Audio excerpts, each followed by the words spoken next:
Hey everyone, I thought I'd just do a quick follow-up video to my video this morning. So yeah, very, very interesting day. And I'll tell you what I think is about to happen, my personal analysis, which may not be correct, but I have documented this for over 5 years, 20 or 30,000 posts about this. So this is my guess of what's going on with Carnage. So it's about kind of aggregating all the different facts that you see, right? So leading up to this assumption or this rumor that Carney's going to step down, I've come to this conclusion that it's very viable that it could likely happen based on a few things. One of them is um, the fact that he's basically endorsed like an execution. So by not getting rid of this Chinese MP and saying, no, he's going to stay, what he's essentially done is endorsed the execution of a Canadian citizen.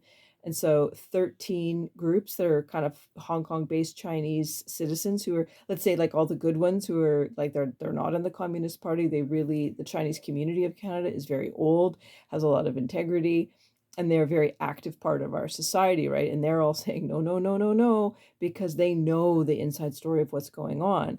So that's one piece of it. The second piece of it is listen to what someone like Pierre Poilievre says, because he really knows his stuff, right? He said in a press conference, Carney is required to resign. And so he's not just saying, oh, yeah, he should resign because he's a bad guy. He's required now legally. And if anybody knows why and how these systems works, it's someone like Pierre. And he says it just nonchalantly because he knows what the rules are. And Carney's breaking all the rules, and he was never elected. And this is why you don't want unelected people becoming prime minister, because the litmus test of justice and democracy and fairness and what our system is based on is actually being able to achieve public office, being able to go through all of those hurdles and milestones of the public testing you and questioning you, which Carney didn't do. He just catapulted like over top of all of them and made himself prime minister.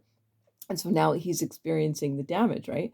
So the third piece is the fact that Carney said that about required, and the fact that murder has been involved, kidnapping and murder and communism has been involved, made me realize, okay, this is about insurance. This is about employment insurance, because every member of parliament has to have an insurance policy on them being employed as a member of parliament, and the insurance policies aren't valid if the ministers or the MPs or MLAs or anybody in public office has an insurance policy on their employment contract, right? You don't just walk into a job and go, okay, I'll wash the dishes, for cash in hand. And so he has essentially violated the number one term of his employment contract, which is to make sure the public is safe. And so he has violated the main term of his employment contract, which means that the insurance company will not and does not need to insure him, which means that he and the Liberal Party of Canada would be on the hook for possibly billions and billions of dollars if they are sued, because he has no insurance.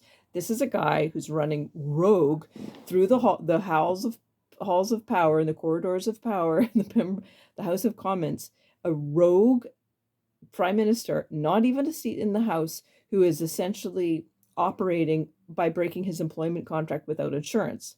That's why I think Poilievre said he is required now to resign, right? And if anybody knows that this has to happen, it's the president of the Liberal Party of Canada, because they have to follow the rules. The members of parliament break the laws all the time, right? And they prorogue and do whatever. But the Liberal Party of Canada can be put out of business very quickly if they don't abide by the norms and the laws of holding office. And one of them is that proper employment contracts have to be put into place with insurance. So the final piece is, I would say, just wait 48 hours. Often someone like me gets a news piece 2 days before other people. This is always the case. I always get stuff 2 days before most people, especially if you're in Canada, because you're under a black, what's it called again? Under a media blackout. So give it 48 hours. If the 4 p.m. meeting is happening today, where Carney will be removed because of this insurance and employment problem, and this isn't going away, this is only going to get bigger, then we Canadians would not see some sort of public announcement until probably tomorrow, and then usually another day. So I would say Wednesday morning, Wednesday afternoon, Canadian time, that's when we're really going to see the story. So you always have to wait like 48 hours after you see something that's like breaking, especially if it's controversial. Okay, so there's a follow-up, and I'll do any more videos. Thank you for sharing. There's just like 70 to 80,000 people on this post so far, lots of comments. And yes, you can buy my Vote Canada t-shirt. I think I just sold the first one. Okay, take care. Bye.